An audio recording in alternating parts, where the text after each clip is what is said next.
in the air for the...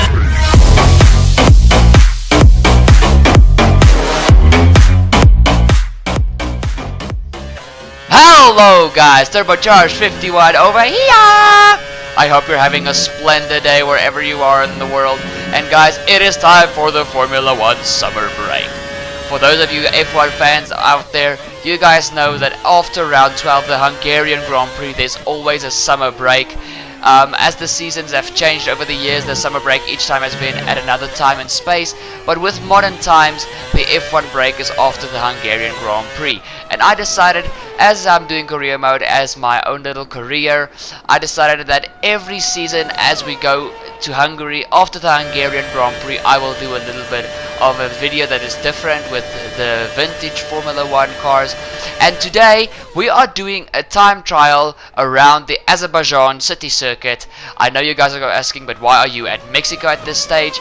This is just a little bit of a warm-up, guys. We will not be using this track or this car for the test, as you guys already know that now that I've told you we're using Azerbaijan. This is just one of my favorite historic cars because this is the car that Fernando Alonso, my role model, won his second world championship in. I'm not going to be telling you guys what cars we use. You guys will find that out as the video progresses. This is going to be a very interesting video. The reason I chose Azerbaijan is because it's my favorite track, as you guys already know from the career mode. I am crazy about the Azerbaijan City Street Circuit. It is my absolute favorite track on the Formula 1 calendar after Mexico and Canada. And this is just, I decided to go out to Mexico and just see how this Renault felt on Mexico. It was actually quite fun to drive there. I didn't do a lot of laps, as you guys see. This is only lap 5. This is the best lap I got. I did about 8-9 laps, but my best lap was definitely lap 5. And yes, also through this video at the start of each lap, I am just going to keep quiet for a bit so you guys can hear the cars. So let's see who's our first contestant. We go to the classic cars, and our first contestant is the 1982 McLaren MP4-1B. We are ready for this. This is one of the first very dominant Formula 1 cars in history. You guys can still see the classical McLaren livery on this car, and you guys will see as the video progresses how much the cars have changed over the years. But it's time for me to start keeping quiet so you guys can hear this glorious V12, an epic car in history. So let's hear how this car sounds.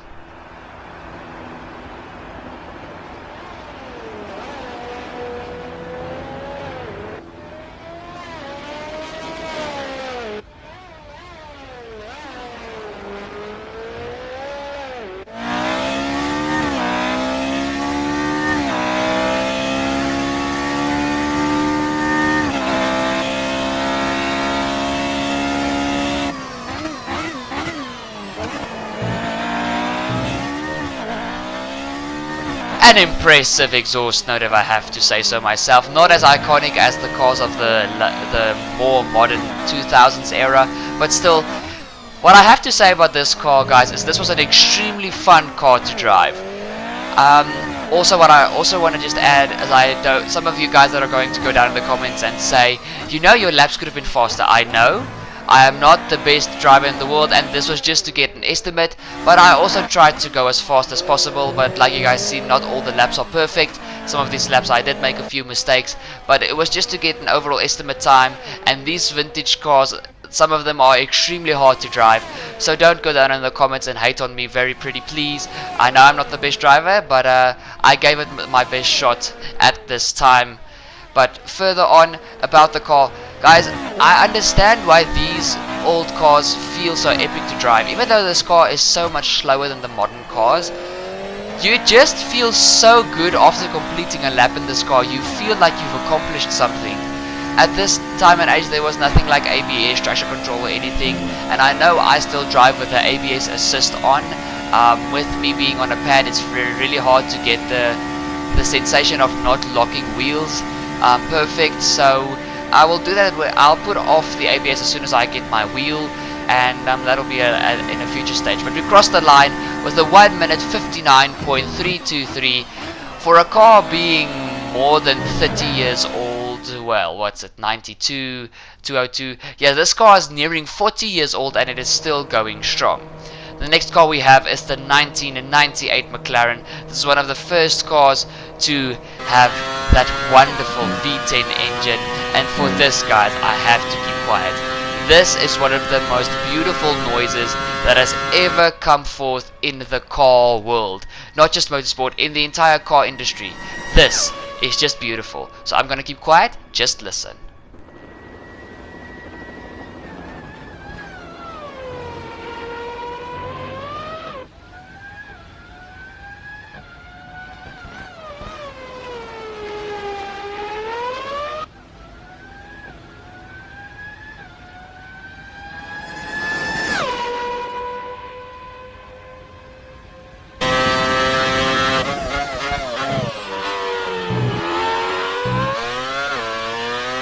Oh, I think I just melted like butter. This car sounds amazing.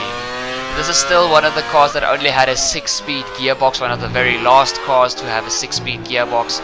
After this era of cars, the car started going into the 7-speed gearboxes, and from this stage on forward, the cars just kept getting faster exponentially.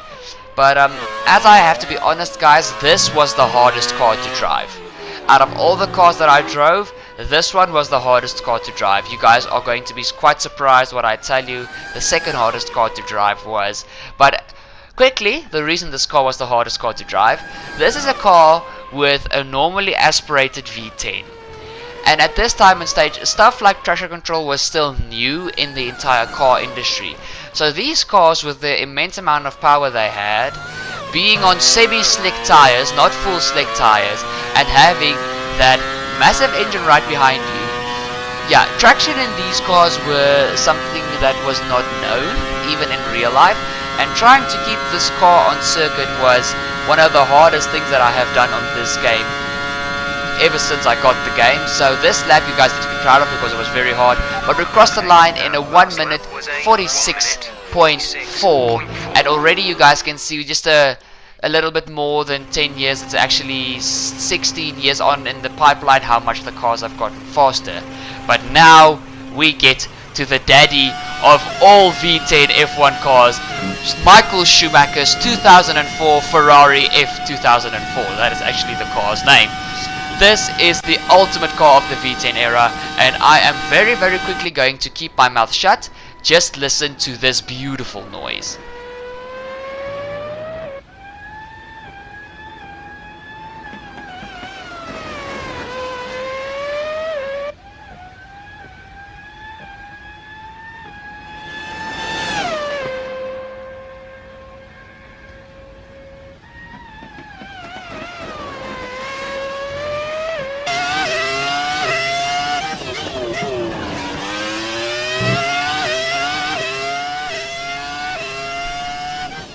Wow, wow, wow.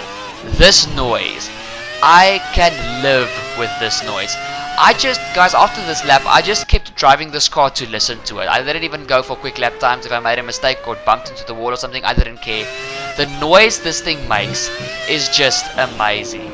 And at this stage in era, these cars had traction control, so they were a little bit easier to drive. In the F1 2018 game, even though if you switch off your traction control and you drive these vintage cars who had traction control, you can feel that the cars are not as hard to drive. This car was actually fairly easy to drive. It was just to get the cornering speeds right, because you are used to the 2018 stuff that has a butt ton of aerodynamics, and then you go to this and the aerodynamics are quite minimum compared to the modern day cars. But still, we go here. You guys can already see the lap time is going to be much quicker than the 1998 McLaren. This was just, oh, it was so fun to drive. It was relaxing. It was relaxing to listen to this car and just go like, yeah, that's a V10. But we crossed the line doing a 1 minute 39.873, a blisteringly quick lap time for a car that is going on to 20 years of age. But still, that was just amazing. And the last car we drive, guys, is the 2009 Brawn GP car. This is one of the most iconic cars in Formula 1 history.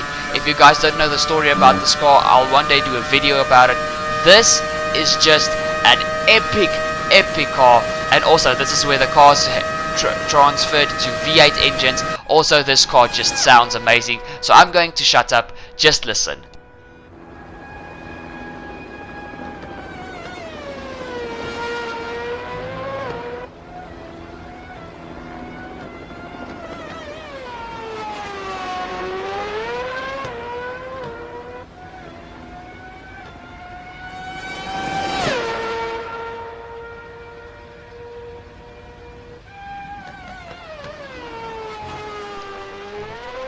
Oh, I think my knees just buckled. This is beautiful.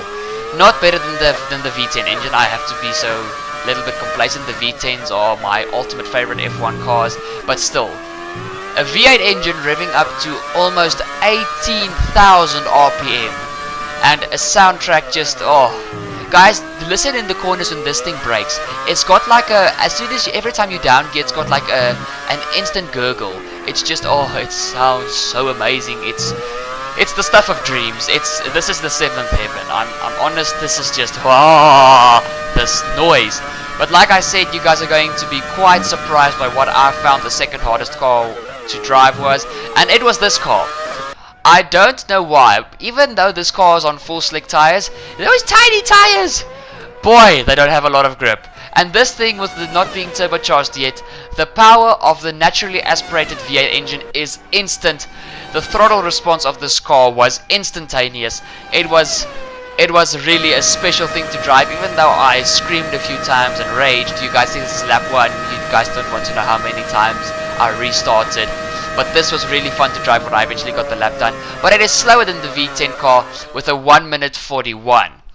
Now this is where stuff starts to get interesting, because now we head to the modern cars. And first of all, we have to drive Lewis Hamilton's 2018 Mercedes AMG Petronas car. One thing that I have to say though is, this car looks amazing with that 51 on the side, my number. It looks amazing, it looks amazing. So guys, hashtag future Formula 1 career, maybe. But guys, once again, I'm going to have to shut my mouth so you guys can hear how the modern 1.6 liter V6s sound on the track. So let's keep shut and just listen.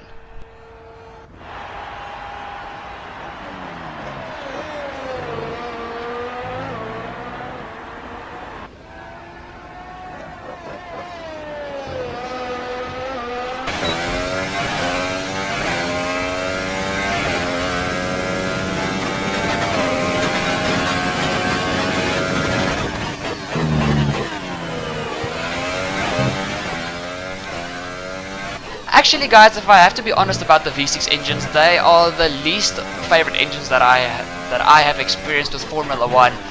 It's not the same as those screaming engines, but one thing that I also have to give props to all the teams that designed these engines is, if you compare these V6 engines in the modern cars to the ones that they started with in, what was it, 2014 if I'm not mistaken? Yes, 2014. These engines sound so much better, and they're going back to a screaming noise. If you guys listen closely to the car's sound, at the high revs, the car has like a little bit of a scream on it, and that is what F1 is all about when it comes to engines in my book. If you think about F1, if the engine doesn't scream, it's not a Formula 1 car. And the 2014 and 2015 cars, one thing that I can remember so good, those cars just like they had a constant idle sound to them, which was not nice. But other than that, guys, this lap, as you guys can see, is immensely quick. These modern cars with their modern downforce, cornering is such a joy. Every corner feels like it's twice as fast as with the old cars, and it's not really, some corners maybe, but we come across the line with a 1 minute 37.3 seconds. Guys, that is blisteringly quick. And now we're going to go into a little bit of a rivalry. Let's take Sebastian Vettel's 2019 Ferrari and see if we can beat Lewis Hamilton's Mercedes. Once again, that 51 looks amazing on the side of this car. Hashtag future, hashtag future. But guys, once again, there is a slight difference in sound between the Ferrari and the Merc. See if you can spot it. So I'm going to keep my mouth shut for the first part of the lap.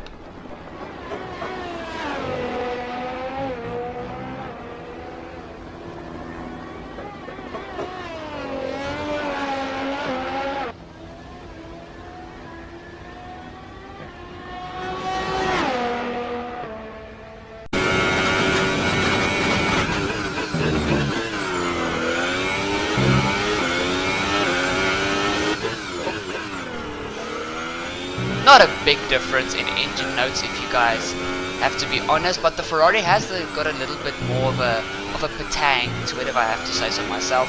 But guys, this is actually very interesting between the Ferrari and the Mercedes. Even though these two cars are from exactly the same year and they were the fastest cars on the grid, I have to be honest, Where it felt like the Ferrari was going to be quicker in the corners and slower in the straights, it was the other way around. The Ferrari was quicker in a straight line and slower in the corners than the Mercedes.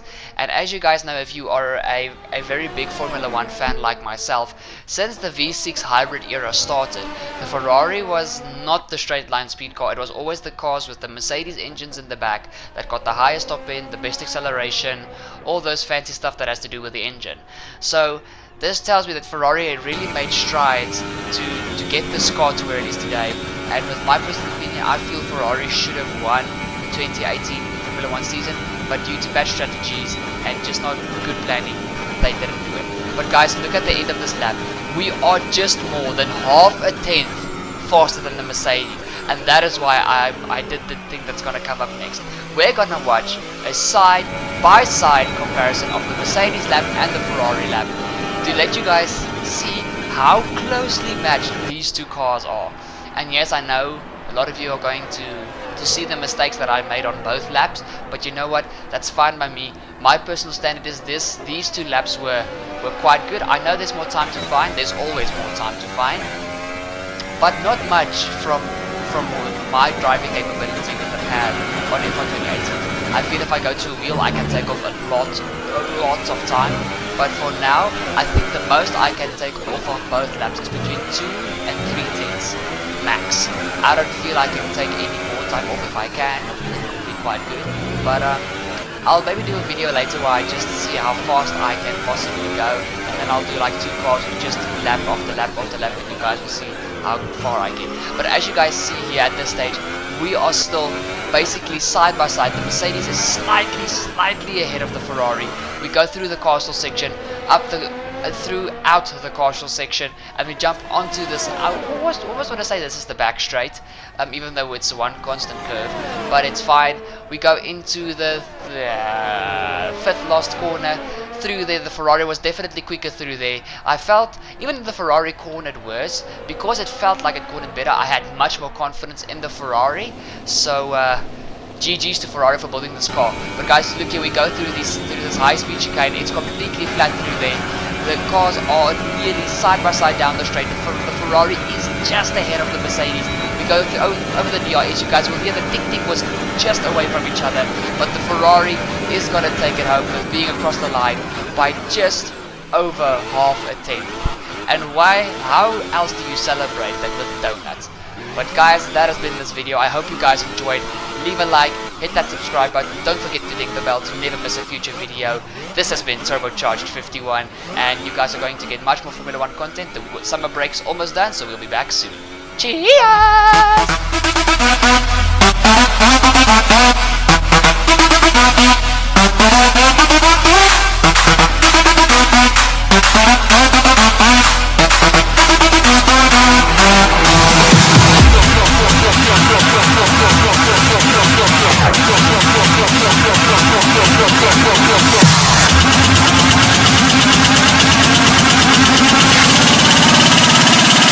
Get up, it's time, let's go!